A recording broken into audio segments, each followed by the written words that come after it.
Voilà, peut-être vous êtes étonnés pour un deuxième dimanche du mois de me voir prendre la parole pour prêcher. Peut-être pour ceux qui ont fait le rapprochement, mais d'habitude c'est notre frère Michel Giffet qui prêche dans ses deuxièmes dimanches. Mais là, vous le savez peut-être, quelques-uns au milieu de nous ne sont pas présents puisqu'ils sont à Chaumont, ils font l'Assemblée Générale. Donc ne vous étonnez pas de ne pas les voir aujourd'hui. Voilà, j'espère que vous allez bien. J'espère que vous êtes en forme. Et là encore, on a chanté ce Dieu fidèle, ce Dieu vivant, ce Dieu vrai. Alors je voudrais commencer par vous poser deux questions. Qu'est-ce que Dieu fait? Qu'est-ce que Dieu fait? Beaucoup de choses. Toutes choses. Par exemple, on peut dire que Dieu fait, pour rebondir sur ce que tu dis, toutes choses belles en son temps. Ok, qu'est-ce qu'il fait? Qu'est-ce qu'il a fait pour vous? Ou qu'est-ce qu'il a fait pour moi? Il nous sauve, il nous bénit, il nous guérit, il nous délivre. Allez, ça c'était la question facile. Des fois, il faut se le rappeler. Quand vous savez, ce petit cantique qui dit compte les bienfaits de Dieu, c'est important de se rappeler ce qu'il fait, parce que ça nous encourage qu'il peut encore le faire. La question un peu plus délicate, c'est qu'est-ce qu'il ne fait pas? Il ne nous abandonne pas, on partagera. Il ne nous délaisse pas. Il ne change pas. Il ne juge pas. Le jugement, je fais une petite parenthèse. La Bible dit, ne jugez pas, afin que vous ne soyez pas jugés. On est d'accord. Mais elle dit aussi, jugez de toutes choses. Pourquoi ? Parce que on ne peut pas tout prendre et tout accepter. À un moment donné, il faut juger au travers des Écritures. Et le jugement, c'est ce qu'on pourrait appeler une critique. Alors, moi, j'aurais aimé, dans ma vie, devenir critique de cinéma. Et un critique de cinéma, en fait, ce qu'il aime faire, c'est pas juste démolir un film ou juste dire « Ah, ce film est mauvais ». Non, c'est donner un avis sur le film, un avis pratique. Pas juste j'aime ou j'aime pas, mais avec des arguments. Et concernant le fait du jugement, le Seigneur Jésus, vous le savez, quand il reviendra chercher son Église, il y aura un temps de jugement. Là, on parle de tribunal, on parle de... Mais l'avantage avec lui, c'est qu'il va juger justement. Alors, on va partager ce matin quelques petites choses, plusieurs choses en tout cas, que Dieu ne fait pas. Puisqu'on a partagé, vous l'avez fait, plusieurs choses qu'il fait, vous avez même partagé plusieurs choses qu'il ne fait pas. Pourquoi? Parce qu'il nous aime. Moi, je vous rajoute qu'il est impossible que Dieu mente. Ses promesses, elles sont vraies. Ses promesses, elles sont certaines. Comment nous savons si c'est une promesse de Dieu ou pas? Si la promesse, elle s'accomplit. Parce que si c'est de Dieu, ça s'accomplit certainement. Le temps n'a pas d'emprise sur le Seigneur. Il a de l'emprise sur nous. On parlait ce matin avec Libério, il y a des choses qu'on pouvait faire il y a 20 ans qu'on ne peut plus faire aujourd'hui. Même moi, je peux le dire du haut de mes 40 ans, il y a 20 ans, je faisais autre chose, même avec un ballon de foot. Quand je vois Yann aujourd'hui, j'ai presque plus le niveau, encore un peu. Ça ne va pas durer longtemps. Mais il y a aussi des choses que nous devons apprendre avec le temps. Qu'est-ce que Dieu est capable de faire? Qu'est-ce que Dieu est capable aussi de s'empêcher de faire? Parce que Dieu peut tout. Même le mal, il pourrait le faire s'il le voulait. Mais parce qu'il nous aime, il se refuse à ça. Prenez avec moi un premier texte dans les psaumes 22.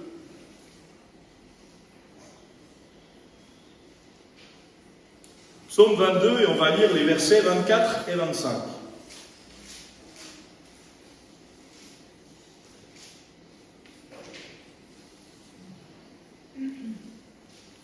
Ça va être aussi affiché là si quelqu'un n'avait pas la parole de Dieu ce matin. Psaume 22, versets 24 et 25.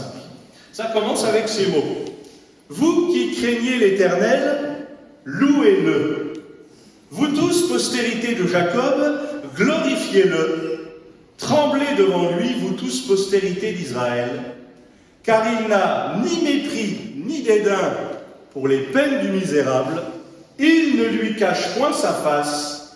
mais il l'écoute quand il crie à lui. Une des premières choses que je voudrais partager avec vous ce matin, c'est que le Seigneur ne nous méprise pas. Le Seigneur ne nous met pas de côté. Ça nous est peut-être tous arrivé d'avoir été mis de côté, d'avoir été dédaigné. Oh, tu n'es pas digne de parler. Tu n'as pas la stature qu'il faut, tu n'as pas le standing qu'il faut, tu n'as pas les bons habits, tu n'es pas au bon endroit. Mais quand le Seigneur, lui, eh bien, on lui parle, il n'a ni mépris ni dédain pour la peine ou pour les peines du misérable. Moi, j'aime bien le Seigneur Jésus qui, quand il vient sur la terre, il ne vient pas en tant que roi pour régner, mais il vient en tant que petit enfant. Il n'est non pas dans un grand hôtel de luxe, mais il naît dans une étable. Pourquoi? Parce que l'étable, c'est accessible. Alors, ça ne devait pas sentir très bon, ça ne devait pas être le grand luxe, comme je l'ai dit, mais ça a rendu les choses accessibles. La preuve, c'est que ceux qui ont entendu parler de cette naissance, les premiers, c'est les bergers.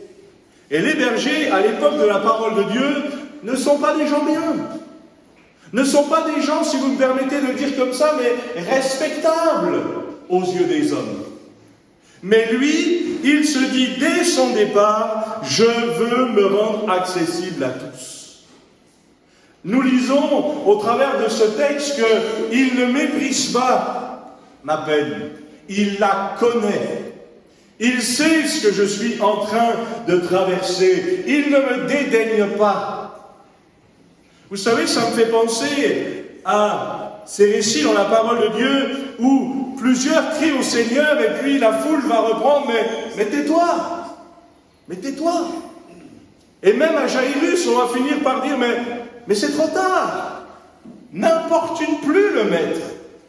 Ta fille n'est plus simplement malade, elle est morte. Comme pour lui dire, t'as raté ta chance. Et je suis assez d'accord, moi, quand je lis ce récit. Alors on le lit en quelques lignes, mais moi je m'imagine Jairus qui vient auprès du Seigneur Jésus et qui dit mais ma fille elle est malade, et Jésus qui lui dit j'irai, je vais guérir. Alors lui il y a de l'espoir qui naît en lui, et puis finalement entre-temps il y a cette femme à la perte de sang. Elle touche le bord du vêtement, c'est ce qu'elle disait, si je peux seulement toucher le bord du vêtement, je serai guéri. C'est ce qu'elle va faire, et elle va être complètement guérie. Et entre-temps, il y a un drame qui se passe, parce que la fille de Jairus qui était malade, elle est morte. Et là, on pourrait se dire, mais j'ai raté quelque chose. Heureusement, le Seigneur est fidèle. On l'a chanté. Heureusement, le Seigneur tient ses promesses. Heureusement, le Seigneur tient sa parole. Et il va aller avec Jairus, et vous qui connaissez l'histoire, vous savez qu'elle va ressusciter. Je voudrais dire ce matin que même ce qui est mort à nos yeux peut revenir à la vie si Jésus est dans l'affaire. C'est important de le croire. Parce que la Bible dit, vous l'avez entendu aussi ce matin au travers de la louange, si tu crois, tu verras la gloire de Dieu. Si je ne crois déjà pas, à quelque part, j'ai reçu ce que j'attends. Si je n'attends rien, c'est déjà fait. Mais je voudrais noter que, oui, il n'a ni mépris, ni dédain, même pour le plus pauvre, même pour le plus bas tombé, même pour celui ou celle qui est ignoré de tous. Dieu s'intéresse à lui, Dieu s'intéresse à elle. Il dit aussi qu'il ne lui cache point sa face. Dieu se laissera trouver, même par ceux qui ne le cherchent pas. Alors, à plus forte raison, ceux qui le cherchent. Est-ce que je cherche Dieu ce matin? Est-ce que je cherche sa volonté? Il y a ma volonté propre. Seigneur, voilà ce que j'aimerais, mais à la fin, c'est ce que toi tu veux qui compte. Parce que le Seigneur connaît toutes choses. Il ne cache point sa face, mais il écoute quand il crie à lui. Notre Dieu est celui qui veut être à ton écoute. Il sait les besoins de ton cœur, il connaît les besoins de ta vie, mieux que toi-même. Il me connaît mieux que moi-même. Parfois, moi, je peux lui demander certaines choses, il me semble avoir besoin de cela, mais Dieu, lui, est capable de me donner autre chose. Pourquoi? Parce que c'est ce qu'il me faut. Est-ce qu'on sait toujours ce qu'il nous faut? Il dira à un moment donné à ses disciples, vous savez donner de bonnes choses à vos enfants. Parce qu'on essaye de donner le meilleur. Mais est-ce qu'on ne s'est pas trompé parfois en essayant de donner le meilleur? Alors, on avait bonne attitude, mais des fois on s'est trompé. Des fois on a donné ce qui nous semblait bon, et puis c'était pas ça. Ça n'arrive pas avec le Seigneur. Lui, il nous donne toujours exactement ce qu'il faut, quand il faut. La question, c'est quand il me le donne. Est-ce que moi, des fois, je ne fais pas preuve de mépris ou de dédain envers ce qu'il me donne? Pourquoi Jésus a été rejeté? Pourquoi Jésus a été méprisé? Il connaît, lui, le dédain, il connaît le mépris, il l'a subi. Mais parce qu'il n'est pas venu en roi, il n'est pas venu en prince. Alors certains disaient, mais il ne vaut rien. Il ne vaut rien. La Bible dit qu'il n'avait ni beauté, ni éclat pour attirer les regards. Son aspect n'avait rien pour nous plaire. Dans le monde dans lequel nous sommes, dans le siècle dans lequel nous sommes, où c'est le m'as-tu vu qui a pris le pas sur le reste, eh bien, Jésus, lui, n'avait ni beauté ni éclat. Peut-être que si Jésus avait été là aujourd'hui, au milieu de nous, il aurait peut-être une chaîne YouTube aussi. Mais certainement pas le côté clinquant des choses. Le côté simple, oui. Parce que tout était simple chez Jésus. Jamais il n'est venu avec de l'apparat. Non, il allait de lieu en lieu, faisant du bien dans la simplicité. Et c'est d'ailleurs pour ça, frères et sœurs, qu'il nous est aussi accessible à nous. Parce que s'il était venu tout clinquant, avec beaucoup de richesse, j'aurais certainement moi-même pas eu accès à lui. Mais il s'est rendu accessible à chacun. Le mépris, c'est le fait de considérer quelqu'un comme indigne d'attention. Sentiment qui pousse à ne faire aucun cas. Cet homme-là ne m'intéresse pas. Vous savez, dans cette parabole que vous connaissez certainement, la parabole du bon samaritain. Rappelons-nous une chose, le samaritain n'était pas bon en soi. Mais la différence entre le samaritain et les hommes religieux qui ont été là dans l'histoire, eh bien, c'est que le samaritain, lui, quand il passe et qu'il voit la souffrance, il s'arrête et il prend soin de celui qui souffre. Alors que les autres religieux qui savent ce qu'ils doivent faire, eh bien, détournent le regard. Seigneur, donne-nous de ne pas détourner le regard de ceux et celles qui ont des besoins. Est-ce que je peux répondre à tous les besoins? Non. Mais là où le Seigneur m'a placé, avec ce qu'il m'a donné, je peux peut-être quand même aider. Des fois, ce n'est pas un chèque que les gens demandent. Des fois, c'est de l'attention. Des fois, c'est de l'écoute. Des fois, c'est simplement le fait d'être là. Qu'est-ce qui a touché les gens, parfois, dans la personnalité de Jésus? Le fait que Jésus allait vers eux. Pas seulement le fait qu'il pouvait faire des miracles, mais qu'il s'intéressait à eux. Et je voudrais te dire ce matin, Dieu s'intéresse à toi. Qu'est-ce que Dieu ne peut pas faire? Forcer la porte d'un cœur. Il ne forcera jamais la porte d'un cœur. Si tu ne veux pas que Dieu fasse quelque chose pour toi, il ne le fera pas. De toute façon, il l'a déjà fait. Mais il ne forcera pas. Il faudra que tu acceptes. Il faut que tu puisses dire, Seigneur, même si j'ai des doutes, je crois, viens au secours de mon incrédulité, je suis prêt à te laisser faire ce que tu as prévu de faire. Je ne sais pas quoi, je ne sais pas le quand. Vous savez, le Seigneur, il est le maître des temps et des circonstances. Moi, je peux appeler, je peux lui demander.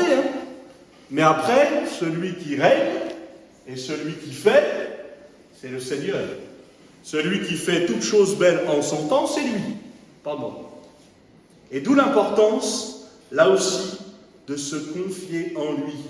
Je vous le partage aussi dans Ésaïe 53, verset 3, « Méprisé, abandonné des hommes, homme de douleur, habitué à la souffrance, semblable à celui dont on détourne le visage.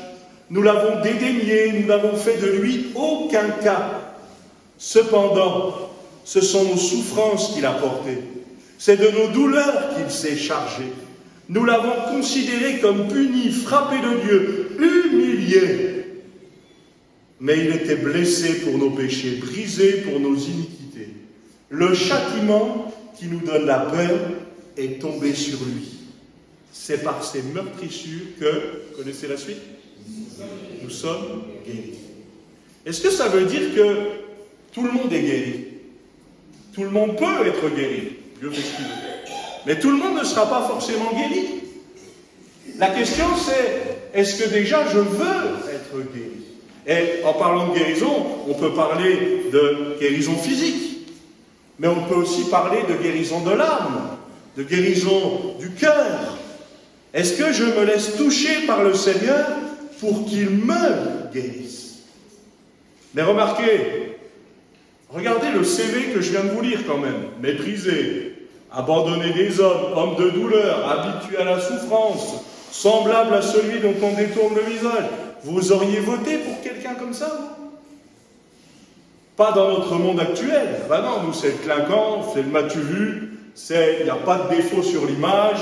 Mais lui, quand il vient, il se rend semblable à nous. Pourquoi? Parce que derrière l'apparat, il sait bien qu'il y a des souffrances, il sait bien qu'il y a des douleurs. Je me souviens d'une fois, à Nancy, où nous avions décidé, avec le conseil de l'Église, de refaire les peintures de la salle de culte. Et puis, bien intentionnés, certains ont dit « Ok, on le fait, ce sera fait entre temps et temps. » Et donc, ils ont tenu parole, ils ont fait les choses. Le problème, c'est que, alors là, je ne m'y connais pas en bâtiment, mais moi, je l'ai vu tout de suite, le problème. Les murs étaient malades. Donc, ils ont recouvert. Pour un temps, ça allait. Ça tenait. Bon, ça a fini vite par craquer. Il n'y a pas fallu X prédications, il n'y a pas fallu X culte pour voir que le mur était malade. Alors, on ne pouvait pas le deviner comme ça. Mais quand il a fallu refaire, on ne s'est pas juste contenté de dire, rachetons de la peinture et recommençons. Non, non, travaillons à la guérison et après, on s'occupera de ce qui va se voir. Et frères et sœurs, avec Jésus, bien sûr qu'il s'intéresse à notre extérieur, mais il s'intéresse aussi, surtout, à notre intérieur. Si ton intérieur est malade, c'est de ça qu'il faut s'occuper. Et croyez-moi, le cœur de l'homme, il n'est pas bon en soi. Non, il y a des lacunes, il y a des souffrances, il y a des difficultés, il y a des mauvaises pensées, il y a des mauvais désirs.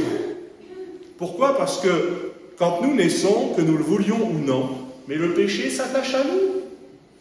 Et nous avons besoin d'être guéris, libérés du péché, pour être sauvés.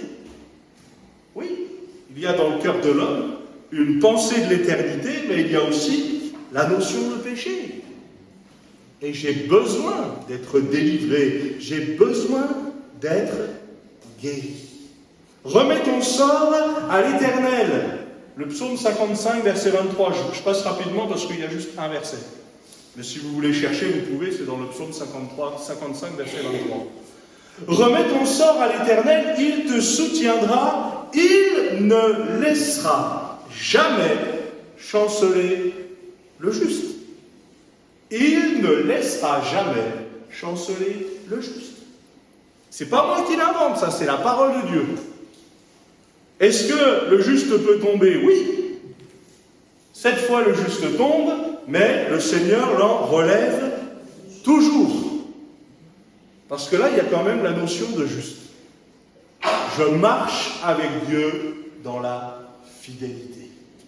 Et pour ça, j'ai besoin de me tourner vers lui chaque instant de chaque jour.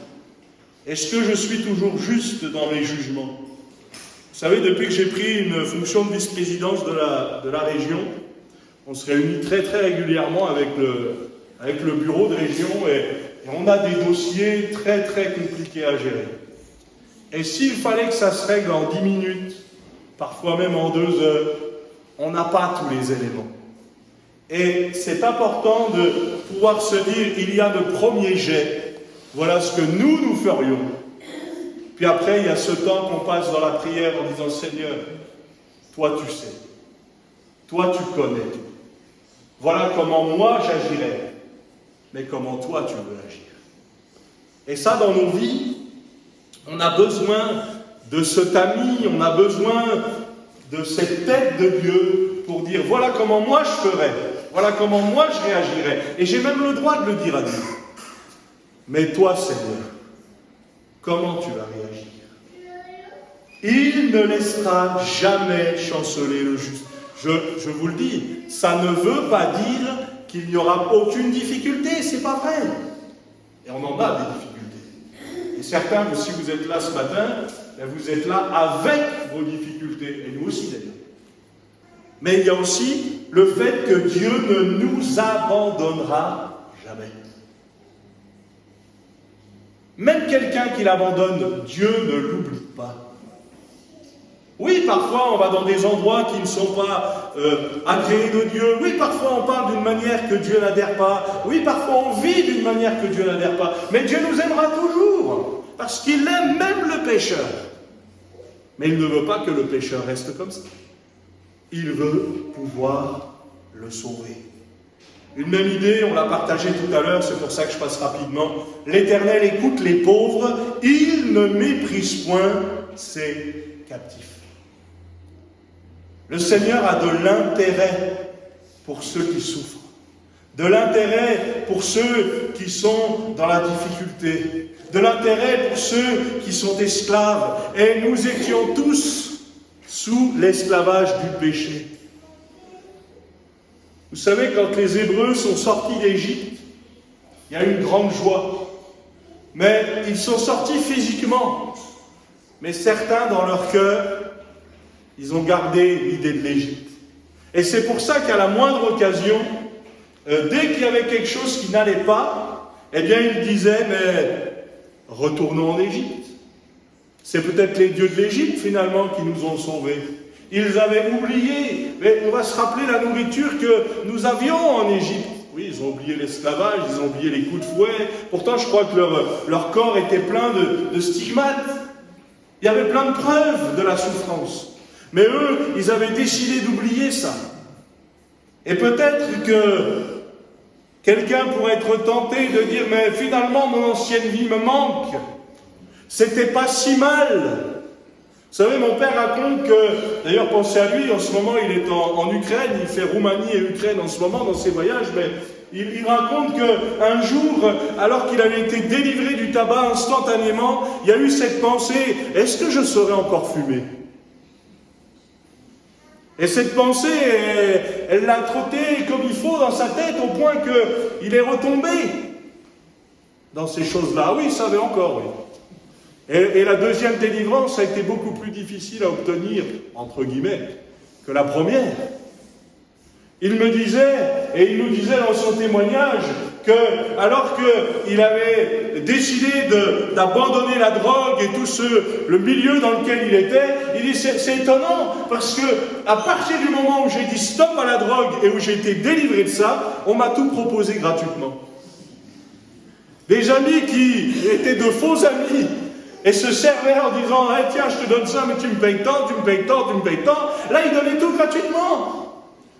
Il y en a même qui lui ont dit « mais et là, tu as trouvé une drogue que nous, on ne connaît pas. » Parce qu'ils trouvaient ça fou. Mais pourquoi? Parce que le diable, rappelons-nous, il est appelé comment? Le tentateur. Celui qui, quelque part, nous rappelle notre ancienne vie, mais pas les mauvais côtés. Ce qui pouvait des fois nous plaire. La Bible nous dit, ayant pour un temps la jouissance du péché. On peut dire que le péché c'est mal, d'accord, on est tous d'accord pour ça. Mais ça ne nous empêche pas de le pratiquer parfois. Et peut-être de dire aussi, ben oui, il peut y avoir un certain plaisir à pratiquer certaines choses. Mais c'est là où nous pouvons faire cette prière de cet homme qui disait, mais donne-moi la haine du péché. Parce que si je n'ai pas la haine de mon péché, je vais retomber dedans. Et je suis assez d'accord avec ce principe. Dieu est capable de faire infiniment au-delà de ce que nous pensons, même espérons. Mais pour ça, il faut que je sois dans sa main. Psaume 84, verset 11, vous pouvez le prendre avec moi.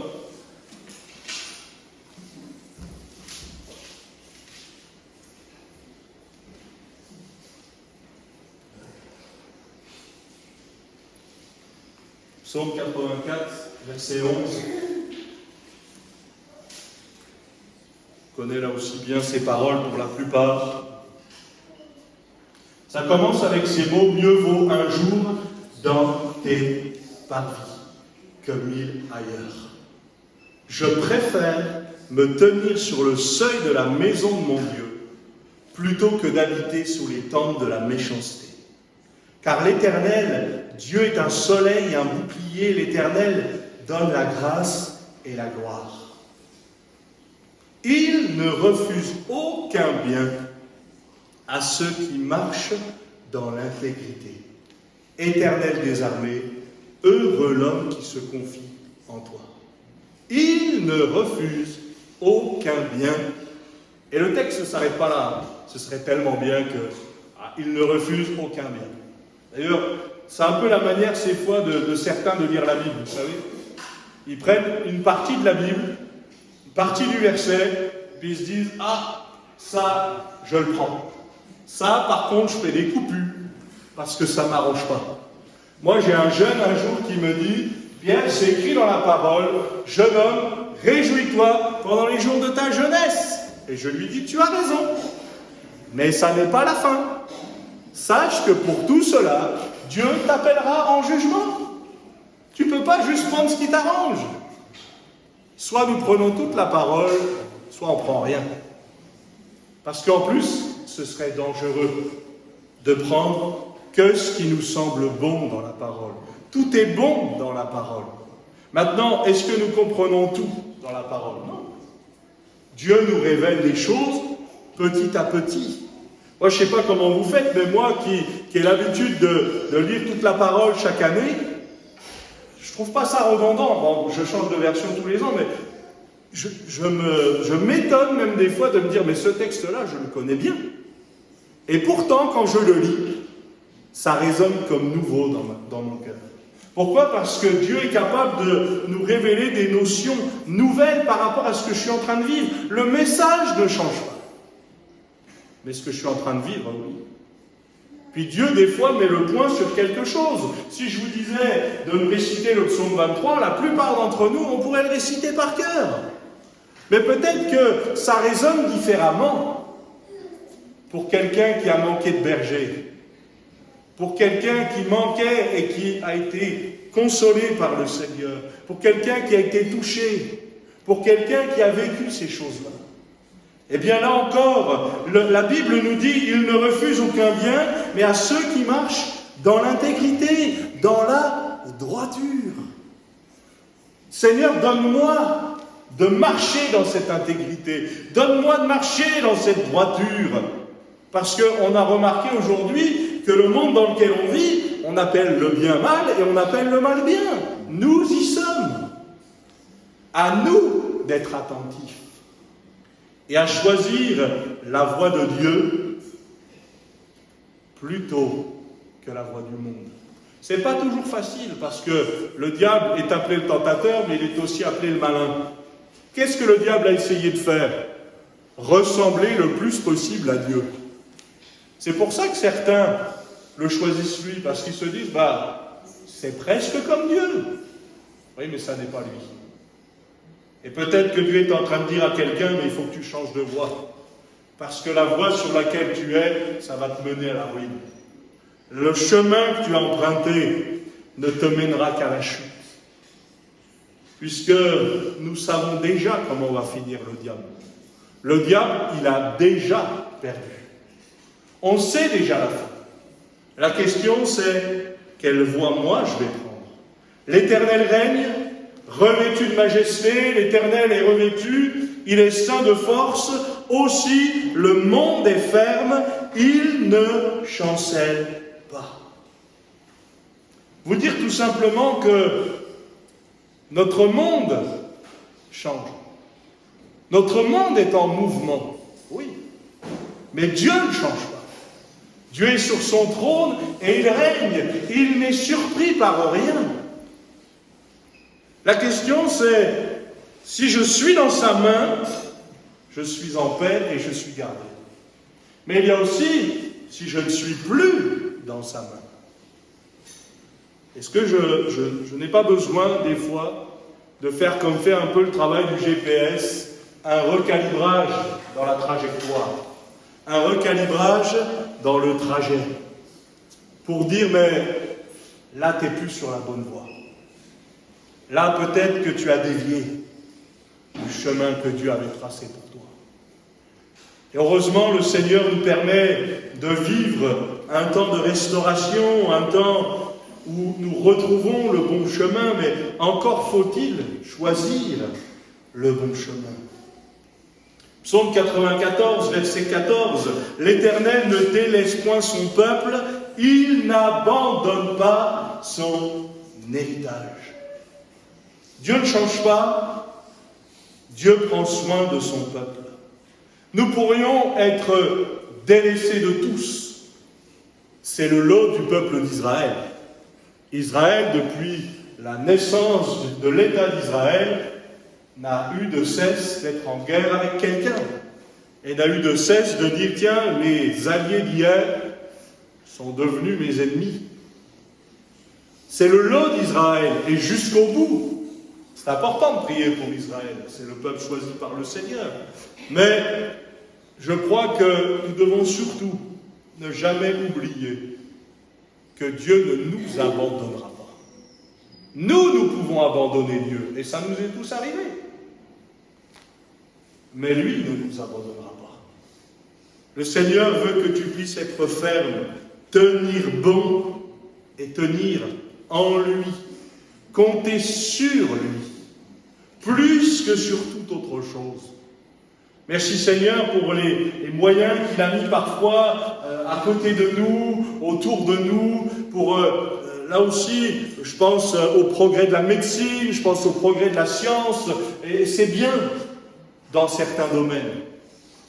Mais si les progrès nous mènent à nous éloigner de Dieu, là il faut peut-être se dire que ce n'est pas nécessairement un progrès. Et je crois que c'est important de pouvoir dire, Seigneur, où j'en suis dans ma position avec toi? Où je me positionne avec toi? Quand est-ce que vous faites appel au Seigneur? Juste quand vous en avez besoin? Quand est-ce que je prie? Juste quand je suis dans une galère? Quand est-ce que je le loue? Juste quand ça va bien? Quand est-ce que je viens à l'église? Soit quand ça va mal, soit quand ça va bien? Et là, quelque part, on a à apprendre la constance.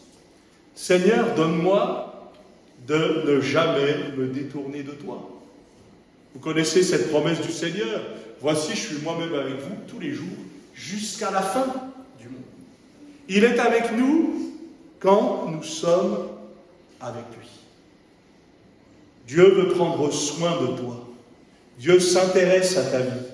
Prenez avec moi le psaume 102, si vous voulez bien. On va lire ensemble le verset 18. Psaume 102.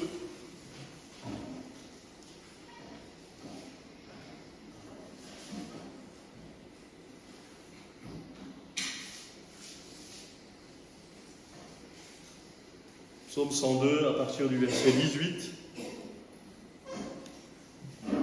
Ouais, tu peux mettre juste celui d'avant, s'il te plaît. Juste le verset, ouais, merci. Merci beaucoup. Le psaume 102, verset 18 nous dit « Il est attentif à la prière du misérable. Il ne dédaigne pas sa prière. » On a entendu plusieurs fois dans les textes le mot dédain. « Que cela soit écrit pour la génération future, et que le peuple qui sera créé célèbre l'Éternel. » Je pense qu'on est un petit peu concerné aussi, il n'y a pas seulement Israël. car il regarde du lieu élevé de sa sainteté, du haut des cieux. L'Éternel regarde sur la terre pour écouter les gémissements des captifs, pour délivrer ceux qui vont périr, afin qu'il publie dans Sion le nom de l'Éternel et ses louanges dans Jérusalem. Là encore, simplement nous rappeler que Dieu ne dédaigne pas la prière. Je vous ai déjà raconté ces histoires de cet enfant qui, lui, pour prier sans avoir peur de faire une erreur, récitait simplement l'alphabet. Ah ben oui, il faut connaître son alphabet. Elisabeth, il y a même des enfants aujourd'hui qui ont même du mal encore à connaître l'alphabet, même quand ils grandissent dans les classes. Moi, j'entends ça avec Roxane tout le temps. Mais cet enfant, il a décidé, lui, de dire, ben quoi qu'il arrive, je vais prier. Et puis je récite l'alphabet, j'envoie tout l'alphabet au Seigneur, lui il remet toutes les lettres dans l'ordre, comme ça il forme les bons mots, il sait ce qu'il y a au fond de mon cœur, et comme ça je ne me trompe pas. Moi je voudrais dire à quelqu'un ce matin, prends ta place dans la prière. Pas prends toute la place, mais prends ta place dans la prière. Même quelques mots. Peut-être pour dire Seigneur merci. Peut-être pour dire Seigneur pardon. Peut-être pour dire Seigneur je t'aime. Ça ne nous coûte pas grand-chose, normalement, parce qu'à lui, ça a coûté sa vie. Mais c'est important, parce que la Bible nous dit aussi que c'est de l'abondance du cœur que la bouche parle. Et même si notre cœur est mauvais, j'en ai parlé tout à l'heure, eh bien, quand le Seigneur vient, il nous lave, il change nos sentiments. De nous-mêmes, on n'aurait pas tenu, mais parce que c'est les sentiments de Dieu qui sont en nous et qui doivent y rester, ça c'est encore du travail pour nous, eh bien, c'est d'autres paroles qui sortent de ma bouche. Seigneur, donne-moi de parler bien. Donne-moi de parler comme toi. Alors ça peut nous arriver de mal parler, et puis ça ne nous interdit pas de dire pardon. Mais, Seigneur, donne-moi de parler et de te parler. Parce que je sais que tu m'entends, je sais que tu m'écoutes, je sais aussi que tu me comprends. L'Éternel est miséricordieux, compatissant, lent à la colère, riche en bonté, vous auriez pu le citer tout à l'heure, moi aussi. Il ne conteste pas sans cesse, il ne garde pas sa colère à toujours. Il ne nous traite pas selon nos péchés. Il ne nous punit pas selon nos iniquités. Et là, ce n'est pas écrit dans mon texte, ce n'est pas écrit dans la Bible, mais j'ai envie de nous dire, heureusement pour nous. Parce qu'on serait déjà tous morts. Le salaire du péché, c'est la mort. Mais le verset 11 du psaume 103 nous dit « Autant les cieux sont élevés au-dessus de la terre, autant sa bonté est grande pour ceux qui le craignent. Autant l'Orient est éloigné de l'Occident, autant il éloigne de nous nos transgressions. » Vous savez ce qu'il fait de nos péchés? Il les prend et il les jette au fond de la mer. Pas moi qui l'invente, c'est dans la parole de Dieu. La question c'est, est-ce que je veux aller les repêcher? Une fois que j'ai demandé pardon au Seigneur sincèrement, il me pardonne. Mais après, je dois veiller à ne plus retomber dans ces mêmes travers. Et parfois, moi ça m'est déjà arrivé, et je pense que vous, ça vous est déjà arrivé aussi, on a demandé pardon, on a reçu le pardon, et puis on est allé les repêcher. Parce qu'il y avait la tentation, parce qu'on avait de la bonne volonté au départ, mais ça n'a pas tenu. Et c'est là où il nous faut vraiment la présence de Dieu pour une vraie délivrance. Pour une délivrance sûre et solide. Oui, le Seigneur est capable d'éloigner nos transgressions. Comme un père, le verset 13 nous dit, comme un père a compassion de ses enfants, l'Éternel a compassion de ceux qui le craignent, car il sait de quoi nous sommes formés. Il se souvient que nous sommes poussière. Il sait de quoi nous sommes faits. Il sait que nous sommes, si vous me permettez de le dire comme ça, mais friables. Ben oui. C'est pour ça que nous avons besoin de lui. Autant sa bonté est grande pour ceux qui le craignent, autant il éloigne de nous nos transgressions. À moi, ensuite, de tenir bon avec lui. Jésus dira à ses disciples, Sans moi, vous ne pouvez rien faire. Même celui qui a la meilleure volonté du monde, nous avons besoin de lui pour qu'il agisse. Je lève mes yeux vers les montagnes, j'ai presque fini, je termine, j'ai encore 2 textes à vous partager. D'où me viendra le secours? Le secours me vient de l'Éternel qui a fait les cieux et la terre. Il ne permettra point que ton pied chancelle, celui qui te garde ne sommeillera point. Alors là aussi, est-ce que ça veut dire que quand je tombe, le Seigneur renie sa parole? Pas du tout. Nous serions tombés bien plus bas si le Seigneur n'était pas avec nous. Maintenant, notez aussi que parfois je prends des chemins contraires à ce que veut le Seigneur. Et que si je tombe, c'est parce que j'ai pris aussi ces mauvais chemins. Mais il y a aussi des chemins qui sont les chemins de la vie et qui sont aussi parfois des chemins de souffrance. L'apôtre Paul, quand il va rentrer dans le ministère, une parole qu'il va recevoir de la part de Dieu, c'est « Je lui montrerai tout ce qu'il doit souffrir pour mon nom ». Moi, j'aime bien cette parole, non pas pour dire « bien fait pour toi », mais pour dire « il est honnête ». Il n'a pas survendu le poste.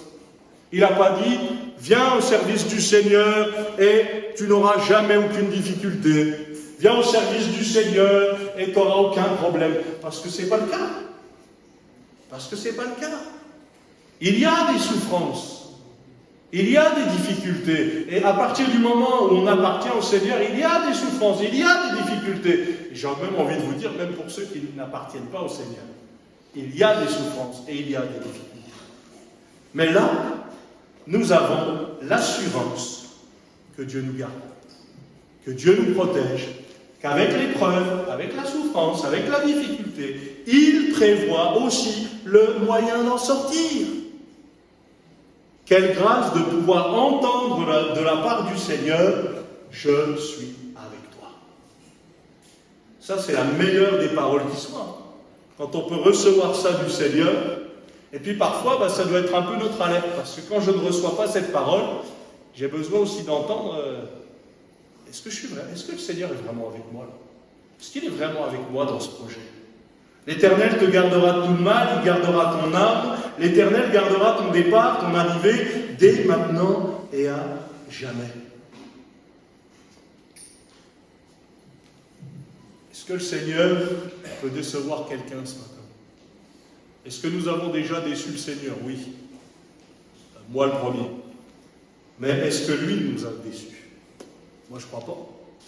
Parce que lui, quoi qu'il arrive, on peut toujours faire appel à lui. Lui, même quand tous les autres ne sont pas disponibles, lui sera toujours disponible.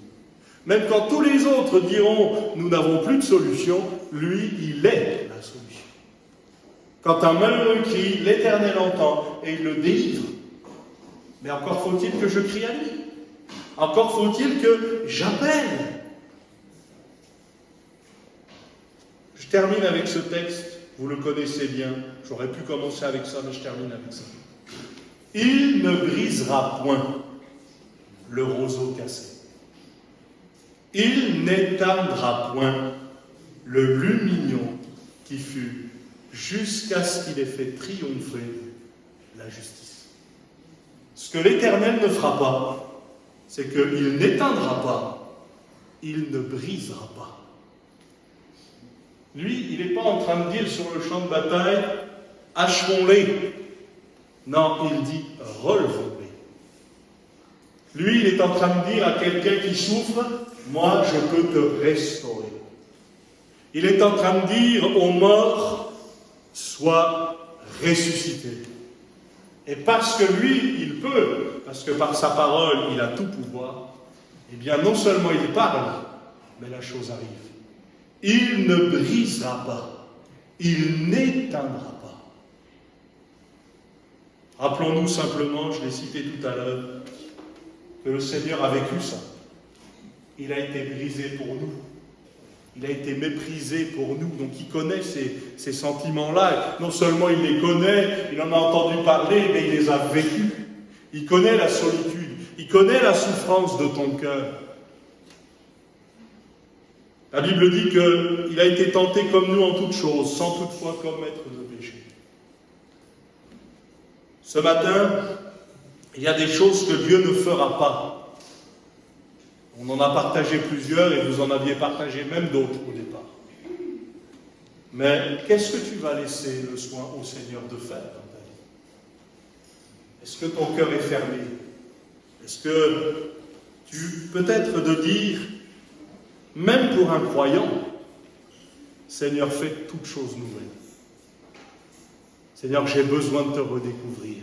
Je te connais, j'ai entendu parler de toi, je sais ce que tu es capable de faire. Mais maintenant, mon œil t'a vu. J'avais entendu parler, et maintenant mon œil t'a vu. Est-ce qu'on peut baisser nos têtes et fermer nos yeux quelques instants?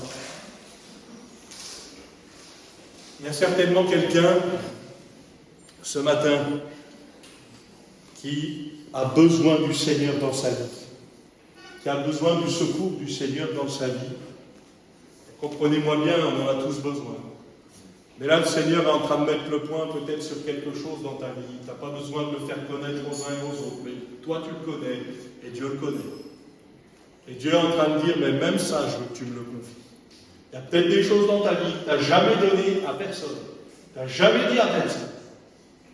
Mais ce matin, eh bien, tu as entendu ce que le Seigneur ne fera pas, il ne t'abandonnera pas, il ne te délaissera pas, parce que lui va tenir parole. Mais est-ce que toi, ce matin, tu veux lui faire confiance?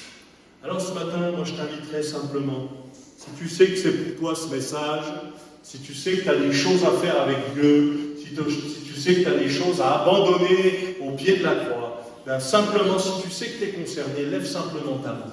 Moi je n'ai pas besoin de savoir, Dieu sait, Dieu connaît, vous pouvez lever votre main, que le Seigneur vous bénisse, Dieu vous voit, Dieu vous connaît, vous pouvez lever votre main, la baisser ensuite, Dieu vous a vu, Dieu vous connaît parfaitement. Plusieurs vous levez votre main, vous faites bien. C'est devant Dieu qu'on lève la main, hein, c'est pas devant moi. Moi je ne pourrais pas forcément tout faire pour vous, lui oui. Est-ce qu'il y a encore quelqu'un ce matin, alors que plusieurs ont déjà levé leurs mains? Et je voudrais inviter celles et ceux qui ont levé leurs mains à faire cette prière dans leur cœur. Seigneur, donne-moi de tenir ferme. Je ne veux pas simplement déposer quelque chose et puis le reprendre dans la suite et le reprendre dans quelques temps. Seigneur, je veux vraiment le laisser ici. Je veux que ce soit le départ de quelque chose de nouveau. Et croyez-moi, je ne dis pas que c'est simple. Je dis qu'avec Dieu, c'est possible. Alors, y a-t-il encore quelqu'un, alors que plusieurs ont encore levé leurs mains, il y a peut-être quelqu'un qui n'a pas osé, que le Seigneur te bénisse. Il y a encore quelqu'un peut-être qui n'a pas osé. Je ne veux pas être très long et je ne veux pas être insistant. Vous savez ce que vous êtes en train de vivre. Seigneur, tu es le Dieu vivant. Tu es le Dieu vivant et vrai. Nous entendons dans ta parole que tu peux tout, et c'est la réalité. Mais nous savons aussi que tu ne forceras jamais la porte d'un cœur. Seigneur, tu vois ces mains qui se lèvent, tu vois ces demandes qui te sont faites, tu vois ces appels au secours certainement, ces appels pour de la délivrance, ces appels pour être restaurés, relevés, fortifiés. Viens, fais ton œuvre. Viens te manifester, Seigneur. Viens te glorifier. Seigneur, qu'il y ait comme un contrat entre eux et toi. Seigneur, parce que toi, tu as vu leurs mains, mais au-delà, tu as vu leur cœur. Et Seigneur, tu as vu leur désir. Fais ton œuvre, Seigneur. Qu'ils puissent, dans quelque temps, venir témoigner de j'avais déposé telle chose, le Seigneur est intervenu. J'avais décidé d'abandonner ça et je tiens ferme parce que le Seigneur est mon aide. Viens, Seigneur, délivrer. Viens, Seigneur, guérir. Viens restaurer. Viens rétablir. Seigneur, merci parce que tu ne changes pas. Merci parce que tu es toujours le même. Viens, Seigneur, à notre aide. Viens à notre secours. Pour l'honneur et la gloire de ton nom. Amen. Amen. Merci pour votre attention.